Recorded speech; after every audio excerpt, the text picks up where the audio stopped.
Salut à toutes et tous. Et ouais, on va parler du film Five Nights at Freddy's. Pour une fois, j'ai pas reçu une flanquée de messages me demandant de faire cette vidéo, mais je trouve que c'est une bonne occasion de fermer ce chapitre une bonne fois pour toutes sur FNAF en général sur ma chaîne. Si certains me découvrent au travers de cette vidéo, bah déjà bienvenue, et pour apporter un peu de contexte et de légitimité, sachez que j'ai ouvert cette chaîne avec FNAF début 2015, et au risque de devoir me masser du Saint-Ol sur les chevilles, j'ai tenté d'accompagner la communauté francophone durant cette année 2015 avec Funky Fouine, mon ami depuis cette date, et ce, même jusqu'à être invité à une convention avec lui en tant que showrunners, où on y a rencontré les fans les plus anciens de cette époque. Je vais spoiler à pas mal de moments, donc lorsque vous verrez cet écran viré à cette couleur, coupez juste le son jusqu'à ce que le filtre s'enlève. Je vous garantis pas que les timecodes marcheront parce qu'il y en aura beaucoup, c'est pour ça que j'utilise le filtre. Et pour finir, c'est une vidéo construite, donc il arrivera parfois que je n'aille pas dans votre sens, ou dans le sens que vous espérez, mais s'il vous plaît ne commentez pas avant d'avoir vu la vidéo en entier. Certains points se développeront au fil de la vidéo. Vous êtes toujours là ? Cool. Allez, un dernier petit tour de manège sur FNAF.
FNAF 1, c'est sur ce premier opus vidéoludique qu'Universal, Blumhouse et accessoirement Scott Cawthon ont décidé de s'attarder pour faire leur film.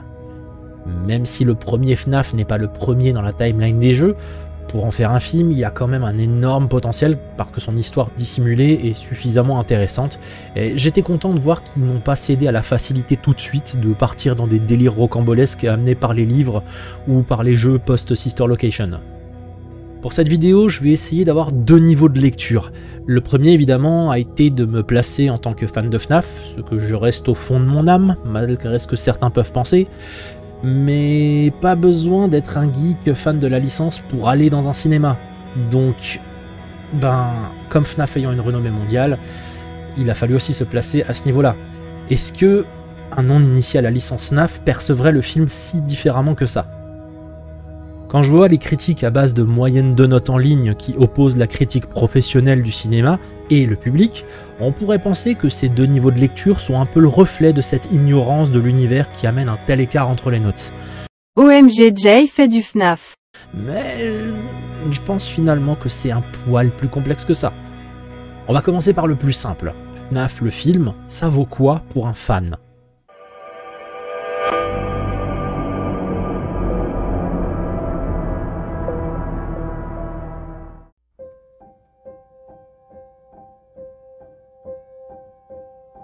Ah, 2015. C'était un âge d'or pour FNAF en fait, et je dis pas ça pour moi, mais la communauté se bougeait ensemble. On n'avait pas encore 36 000 animatroniques, et on avait toute la liberté créative d'émettre des hypothèses et des théories sans se faire cancel parce qu'un tel qui a plus d'abonnés a dit un truc différent. Seul Scott Cawthon était maître de son histoire, et lui seul dissimulait ce qu'il avait envie de dissimuler, même s'il l'a pas toujours fait de manière très à droite. Mais bon.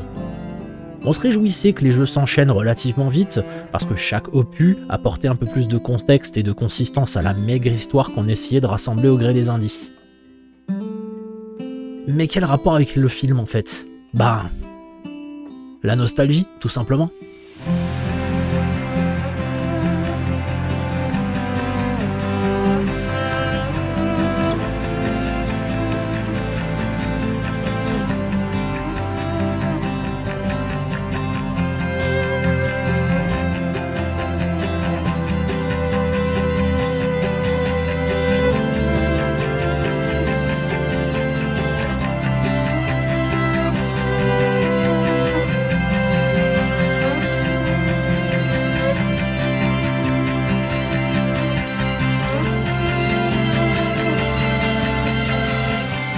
Le premier jeu et son histoire, c'était le début, c'était notre giflu de l'époque, et on aimait ça.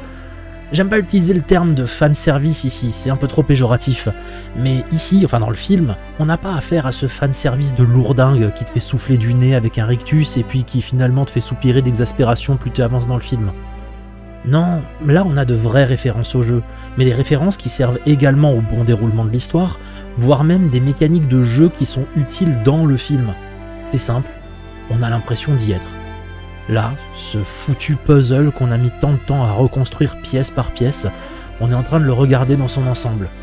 En sachant très bien que c'est une adaptation et pas un film qui reprend littéralement les événements du jeu, mais putain, on a cette satisfaction de voir notre ancien puzzle de 2015, avec ce petit clin d'œil complice de Scott, l'air de dire « Eh, vous aviez raison à l'époque, c'était mon histoire, mais c'est vous qui l'avez trouvée. » Évidemment, l'intrigue seule étant un peu mince pour le film entier, elle est agrémentée par ce que j'ai un peu appelé la side quest du protagoniste, une partie nécessaire pour donner plus de consistance au personnage de Mike, en plus de mettre un bon gros clin d'œil à la théorie des rêves. Ça n'apparaît pas dans les jeux, mais ça permet une meilleure exposition d'un personnage beaucoup plus développé que ce que les premiers jeux nous racontaient sur lui. Côté antagoniste, on a un William Afton interprété par un Matthew Lillard investi, mais je reviendrai sur le personnage d'Afton un peu plus tard. En ce qui concerne les animatroniques, par contre, on va pas se mentir, elles sont vachement bien foutues. On disait déjà qu'elles étaient réalistes dès le premier jeu, qu'elles faisaient vrai, mais là on peut les voir réellement, si je puis dire, et pas à travers un moteur de jeu vidéo. Bon, là, juste pour rappel, vous voyez là, l'écran change un peu de couleur, donc c'est parce qu'il va y avoir un spoiler, donc coupez le son, et quand tout ça s'en ira, vous pourrez le remettre. J'avoue personnellement que j'ai été un peu déstabilisé par les quelques scènes où les animatroniques agissent de manière bienveillante avec Abby et Mike. Et je sais que ça a pas mal fait gueuler les fans. Mais rappelez-vous qu'à la base, les animatroniques, ce sont juste des gosses en fait. Et ça leur donne un côté humain, un côté légèrement innocent, histoire de rappeler aux spectateurs que le vrai salopard dans l'histoire, c'est Afton. Bon, bien évidemment, le film n'est pas parfait, et je sais que ça va être difficile de vous le faire imprimer, mais la vie, c'est pas juste du tout blanc ou du tout noir. Ça commence à me pétrir sévère de lire des avis tellement tranchés qu'un film ou un jeu, c'est soit un banger, soit une bouse interdimensionnelle. Et le blême, c'est que FNAF fait pas exception à la règle. Les idées amenées sont bonnes, même si elles sont pas toujours bien pesées, et j'en parlerai dans une seconde, vous inquiétez pas, mais au moins le film reste cohérent dans son ensemble. Et un truc qui me faisait peur au début, mais qui m'a rassuré pendant le film, ouais, le film se tient en lui-même, à l'image des premiers jeux. Il n'y a pas besoin d'avoir regardé X vidéos sur YouTube, d'avoir lu Y bouquins ou joué à Z jeux pour comprendre le film dans son ensemble. Et ça, c'est plutôt une bonne chose. Mais comme dit, j'ai un attachement à la licence depuis le début, donc on va dire que j'ai un espèce de cheat code qui m'a permis de comprendre l'histoire avant même qu'on me la raconte. Quasiment. Donc, pour un non-initié à la licence, FNAF, du coup, c'est perçu comment?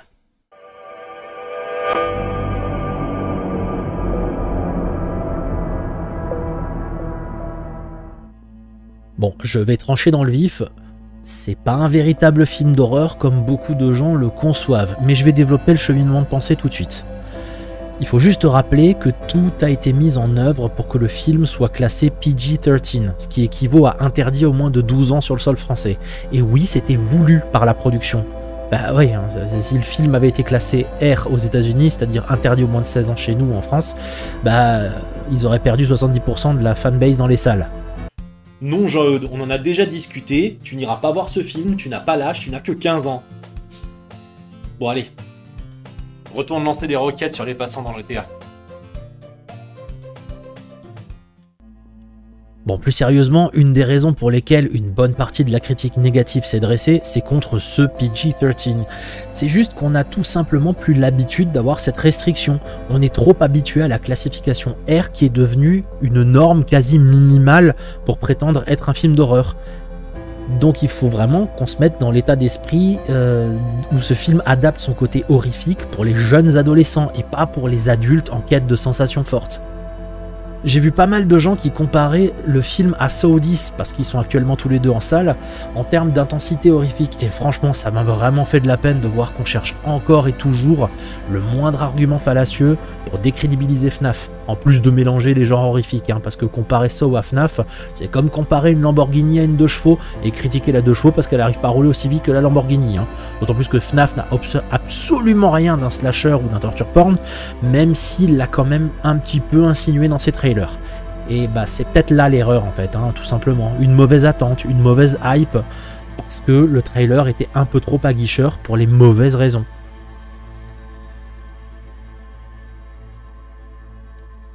Et donc si on regarde à travers les yeux d'un ado, bah, on peut dire que le film est assez bien mis en scène. Coucou, alors c'est le Jekyll du montage. Je m'aperçois en relisant le script que j'ai pas du tout insisté sur ce point, mais là je viens de dire à l'instant dans la vidéo que c'était assez bien. Et quand je dis assez bien, imaginez-vous un petit peu les mentions du bac. Assez bien, c'est entre 12 et 14. Donc faites très attention quand j'utilise ces termes-là. Assez bien, c'est à peu près représentatif de ça. J'aime pas trop donner des notes, mais c'est pour vous donner un ordre d'idée plus ou moins. Voilà, je relance la vidéo. Même si j'ai trouvé parfois que certaines révélations étaient soit un peu trop inutiles parce que même un ado aurait pu les comprendre par lui-même, soit parce que au contraire, bah, certains aspects auraient mérité un petit peu plus d'être appuyés, faute de compréhension. Des exemples? Je trouve déjà dommage qu'on explique déjà dans le générique d'introduction tout un pan de l'histoire d'Afton qui kidnappe les enfants au travers de dessins. Je pense que c'était là pour faire gagner de précieuses minutes au niveau du montage, parce que les producteurs adorent demander des coupes pour réduire au maximum la durée d'un film, mais là ça aurait été intéressant d'amener un petit côté enquête supplémentaire là-dessus. Un autre exemple comme ça, pioché au hasard, Golden Freddy. Alors là ça a un peu fait l'unanimité, hein, mais j'en ai pas parlé plus tôt, mais même pour quelqu'un qui connaît un peu la licence, ben... Je connais même des personnes bien à l'aise avec FNAF qui ont confondu Freddy avec Golden Freddy à un moment du film. Donc j'imagine même pas pour un non-initié à la licence. C'est bordélique et ça dessert vachement la compréhension du bazar. Enfin bref, moi je pense qu'on a voulu semer un peu de mystère qui est sujet à interprétation pour faire un peu hommage au jeu. Mais je me souviens d'un Jekyll en 2015 qui parlait déjà d'un éventuel film et qui disait maladroitement qu'un film était obligé de raconter une histoire et qu'il pouvait pas trop se permettre de parsemer du mystère de façon cachée et cryptique au risque de perdre rapidement les gens. Bah je trouve que ce Jekyll il avait plutôt raison. Ouais, je vais vraiment finir par demander une sponsor à Saint-Ol. Hein. Bref, cette part des choses étant faite, pour un non-initié à FNAF, j'ai trouvé malgré tout que la façon dont le film est raconté est relativement simple et compréhensible. On a droit à une assez longue exposition des personnages, du lieu emblématique de la pizzeria, ainsi que des révélations tout au long du film qui servent un peu correctement à la compréhension générale. Et attention, hein, j'ai dit assez bien, rappelez-vous, c'est pas tout blanc ou tout noir. Et comme j'ai dit plus tôt, la production n'est pas tombée dans la facilité de vouloir s'éparpiller trop sur le lore de plusieurs jeux en même temps. Bon, même si rien que pour FNAF 1, et ce film en l'occurrence, on est obligé de piocher quelques petits éléments de FNAF 2, FNAF 3, Sister Location, voire même Silver Eyes, ou encore Security Breach. Mais comme dit, c'est uniquement fait pour consolider ce qu'on veut essayer de nous y raconter dans ce premier opus. Et je trouve que c'est assez ok par rapport à ça. D'ailleurs, Matthew Lillard, hein, donc l'interprète de William Afton, hein, pour ceux qui dormiraient depuis le début, aurait même dit dans une interview que le film ne s'adressait pas à tout le monde, qu'il était plutôt vraiment fait pour les fans du jeu en fait. Bah, je suis pas spécialement d'accord parce que malgré tout, il y a quand même des gens qui sont venus me parler qui m'ont expliqué qu'ils n'étaient pas sensibles à l'univers de FNAF à la base, mais qu'après le visionnage du film, ils vont essayer de s'intéresser un peu plus au lore, à l'univers étendu des jeux, histoire de pousser un petit peu la compréhension de l'histoire plus loin. Juste par curiosité.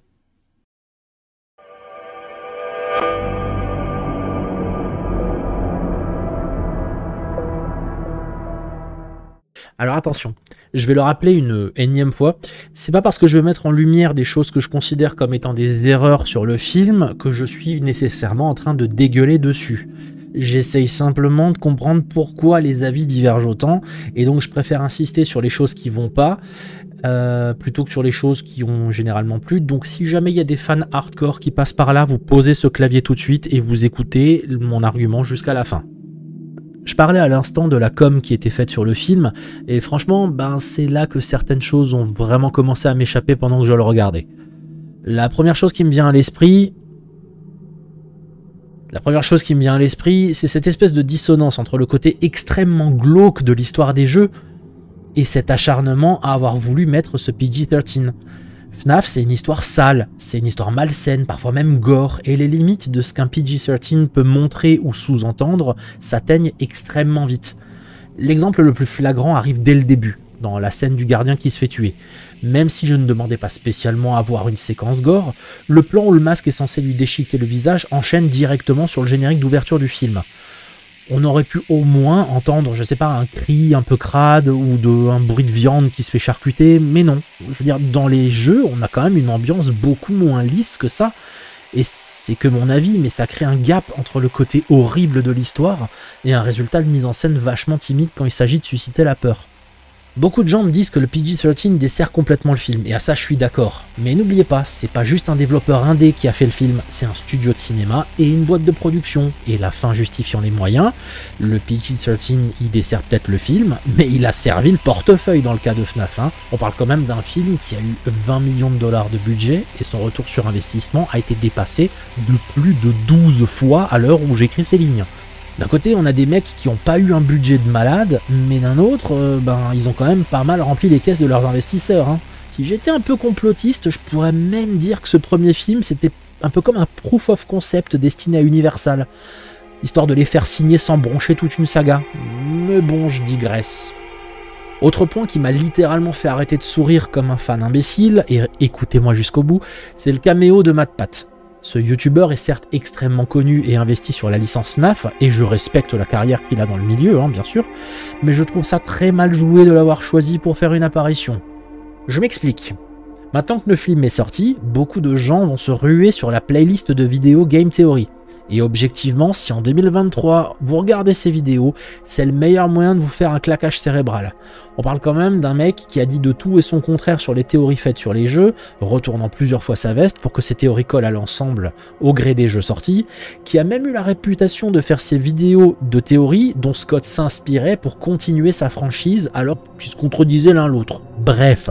Mauvais choix de caméo, objectivement bien sûr, parce que son apparition et le clin d'œil qui en découle, c'est vachement rigolo. Oh, je crois qu'on n'a pas l'autorisation de faire ce cas.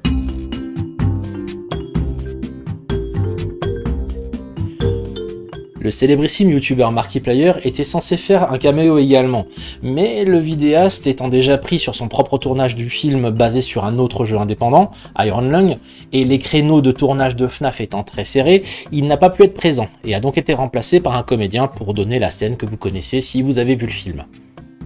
Ah, sacré Marky, trop occupé à rendre hommage à une des licences qui t'a fait décoller sur YouTube. Bon, à partir de là, ça va un peu s'intensifier sur les spoils, donc gardez votre doigt ou votre curseur près de la coupure de son, parce que là, ça va pas arrêter d'alterner. Et entre nous, ce serait mieux que vous ayez vu le film ou que ça vous dérange pas de faire spoiler, parce que ça va être du gruyère. Je vais rapidement repasser sur Golden Freddy, et je continue de penser qu'il ne sert à rien dans le film. Il a aucune réelle utilité scénaristique, et la communauté des jeux a mis des années avant de se mettre d'accord sur qui il était vraiment.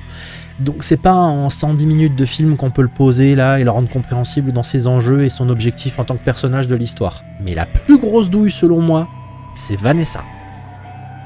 Osez me contredire quand je dis que dans le film, et rien que dans le film, elle embrouille plus Mike, Abby et les spectateurs, qu'elle ne les aide pas réellement. Pourtant elle est profondément de bonne volonté, ça se voit, mais ses interventions sont tellement maladroites que dans la 3e acte, au moment où elle fait les révélations utiles pour compléter le puzzle, j'avais juste envie de lui dire « tête de nœud, t'aurais pu dès la première nuit de Mike venir raconter tout ça au lieu de faire ton Scott Cawthon cryptique là ». Au final, j'ai plus eu l'impression qu'elle était une case à cocher dans le cahier des charges à la ligne Love Interest de Mike. Bref, ça c'est selon moi les éléments qui clochent le plus, et autant les fans ou non de FNAF seront probablement d'accord sur ces points. Je vais maintenant aborder les erreurs plus mineures à mon sens, mais qui, si on les cumule, peuvent justifier le fait que la critique professionnelle ait autant déglingué le film.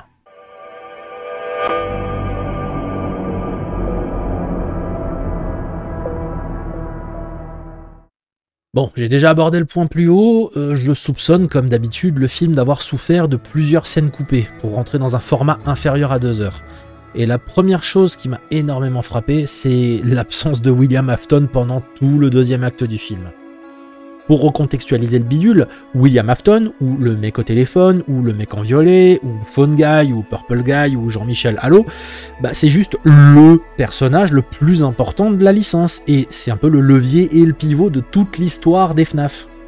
Alors oui, la scène de recrutement est sympa, on a, pour ceux qui veulent voir des références à tous les coins de rue, des gros clins d'œil à son alter ego pixelisé, mais qu'est-ce que c'est décevant de pas le voir plus. C'est une chance qu'a eu le film de pouvoir le développer, chose à laquelle on n'a pas eu le droit à l'époque des premiers jeux, et c'est vraiment dommage de pas avoir insisté là-dessus davantage. Même dans le premier jeu, ces interventions téléphoniques, qui sont hyper utiles à la compréhension de l'histoire, bah il intervient 2 fois plus longtemps en 2 fois moins de temps de jeu. Du coup, on a l'impression d'avoir affaire à un méchant qui sort quasiment de nulle part, et malgré la performance de Matthew Lillard, ben, tout le build-up du personnage, il n'est pas crédible. C'est juste un psychopathe sans ambition, alors que s'il y a bien une chose que nous ont appris les jeux, c'est qu'Afton, aussi cruel et impassible soit-il, il avait des objectifs et des ambitions qui étaient bien réels. La seule phrase du film qui peut à peu près l'insinuer, c'est quand Vanessa nous sort « il est aussi cruel qu'intelligent ». Mais pourquoi ? Comment? Dans quel but? Bon non, on n'aura pas de réponse, désolé. Oh, et les gens qui n'ont pas compris que Raglan et Afton étaient le même acteur et le même personnage, faites pas genre que c'est la faute du film. Hein. Prenez rendez-vous chez un ophtalmo plutôt, ou un neuropsy, parce que c'est pas comme s'il y avait 500 personnes dans le casting. Hein. Bref, vu qu'on est passé à la partie taillage de gens dans mon script, on va fatalement passer sur la suspension d'incrédulité. Je pense que vous savez tous ce que c'est, mais comme j'en vois certains qui sont en train de se foutre le doigt dans le nez, on va rapidement le rappeler. La suspension d'incrédulité dans un film ou dans un jeu, c'est l'aptitude naturelle de notre cerveau à arrêter de juger absolument tout ce à quoi on a assisté, parce qu'on admet que c'est intrinsèque à l'univers qu'on a en face de nous. Alors je sais pas si c'est vraiment un défaut du film ou de la mauvaise foi de certains spectateurs, mais beaucoup de gens m'ont dit que pas mal d'éléments les ont sortis du film, un peu comme si la suspension d'incrédulité n'avait pas marché sur eux. Un petit florilège d'exemples qu'on m'a sortis. Toutes les morts à cause des animatroniques où personne n'enquête, la mort supposée de la tante dans la maison de Mike, où ce dernier n'est même pas inquiété, le fait que Mike se replonge nuit après nuit dans le même rêve, l'animatronique qui entre dans le taxi sans que ça soulève plus de questions au chauffeur. Ouais, en prenant juste ces éléments, je peux comprendre que la suspension d'incrédulité puisse faire défaut, surtout qu'on est dans un univers qui prend calque sur le nôtre. Là où je pense que c'est de la mauvaise foi, et je m'excuse sincèrement auprès des gens qui sont venus en MP m'en parler, c'est parce que leur suspension d'incrédulité a bien fonctionné pourtant quand on leur a expliqué en 2 phrases que les animatroniques sont contrôlés par des fantômes, qu'il suffit d'encastrer un cadavre dans un animal robot pour qu'il le hante, que Golden Freddy semble avoir la capacité surnaturelle de se balader en dehors du resto et qu'il ne l'a visiblement jamais utilisé en plusieurs années alors qu'il aurait pu prospecter des tonnes d'enfants dans tout le patelin, tout ce temps comme il l'a fait avec Abby. Bref, si vous voyez toujours pas où je veux en venir, j'ai l'impression que les gens acceptent sans broncher le moindre truc surnaturel dans le film, mais qui pinaillent pour des détails d'enquête, de police judiciaire, bref, des trucs bien réels. Et encore, il y a certains aspects qui pourraient être très bien expliqués avec le fait que Vanessa soit une policière qui a dans sa ronde le restaurant, et qu'elle pourrait cacher certaines choses. Mais bon, ils acceptent de poser leur cerveau pour des âmes d'enfants morts qui ont des animatroniques, accepter au moins de le poser pour des PNJ qui se font buter dans un resto sans que ça inquiète qui que ce soit. Le storytelling est loin d'être parfait, une fois encore, mais ça donne pas le droit à un spectateur d'avoir de la crédulité à géométrie variable spontanée dans un film de moins de 2 heures. Oh, et le coup du dessin à la fin, ça s'appelle un fusil de Tchekhov pour ceux qui connaissent pas. Alors il est peut-être pas placé de la manière la plus à droite possible au début de film, mais il a le mérite d'être cohérent à la fin. Donc l'argument du dessin what the fuck, qui a rien à faire là, je suis désolé, je peux pas l'accepter. Je passe aussi très rapidement sur toute la trame des rêves de Mike, qui peut être perçue un petit peu comme un hommage à la théorie des rêves, qui a plus ou moins été acceptée dans la globalité du jeu FNAF 4, alors que Funky Fouine et moi on s'est battu depuis 2015 sur cette théorie, mais bon, comme je l'ai dit plus haut, ça apporte un fil rouge à l'histoire en plus de donner de la profondeur au personnage, même si l'intrigue était vachement cramable dès les premières minutes de film, au moment où Afton bloque sur le nom de Mike.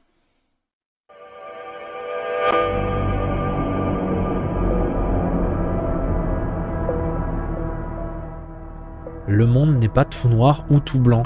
Et je pense que les 7 pages de script que j'ai pondues peuvent se résumer à ça. FNAF n'est ni un excellent film, ni un navet.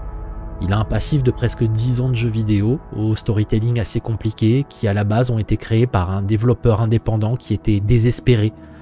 D'ailleurs, je soupçonne même le personnage de Mike d'être un genre de mise en abîme de Scott Cawthon lui-même sur son état mental de l'époque. Enfin bref, j'ai pas envie de théoriser là-dessus. FNAF est arrivé comme ça, sans prévenir, en 2014.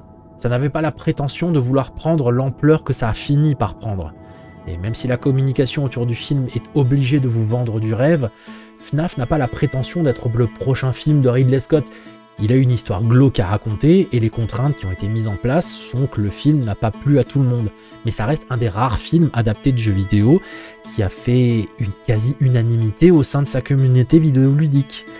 On en a eu des fails mémorables adaptés de jeux vidéo, hein, et on dira ce qu'on voudra, FNAF retranscrit autant que faire se peut cette histoire morbide mais attachante de ces animatroniques qui ont définitivement marqué la culture pop. Perso, j'arrive sur mes 40 ans et je me suis retapé toutes les vidéos où je parle de FNAF, que ce soit sur ma chaîne ou celle des autres chez qui j'ai pu intervenir. Et je me rends compte que là où les gens me voyaient un peu comme quelqu'un de parfois sanguin, aux idées arrêtées, j'étais simplement quelqu'un qui essayait maladroitement de vous prévenir que FNAF était en train de prendre de plus en plus de place dans la culture et qu'il fallait faire attention à laisser une bonne impression auprès des gens qui découpent cet univers, histoire de pas passer pour des clodos. On dira ce qu'on voudra, mais les recettes des premières semaines du film, même si divise les jugements, aura au moins eu le mérite de piquer la curiosité des gens qui n'étaient même pas forcément sensibles à cet univers à la base. Et Freddy va enfin poser une empreinte indélébile ailleurs que sur les plateformes de jeux vidéo. Et c'est mérité. Même si je suis fâché avec la franchise depuis Sister Location, je pense ce que je dis, c'est mérité. J'ai peut-être pas toujours été bienveillant pour certains, mais je pense que je l'ai toujours fait pour vous empêcher de croire à beaucoup de conneries qu'on essayait de vous montrer, pour que certains grattent vos vues et vos likes par exemple. Cette franchise m'a lancé sur YouTube à l'époque, et j'ai pas non plus percé au point d'en faire un métier, hein.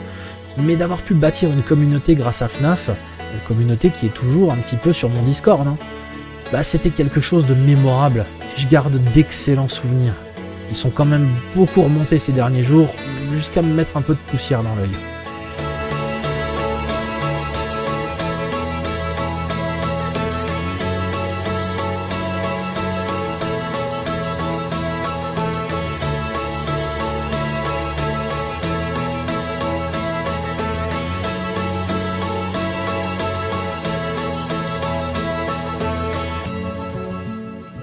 Allez, il est temps pour moi de le dire pour de bon.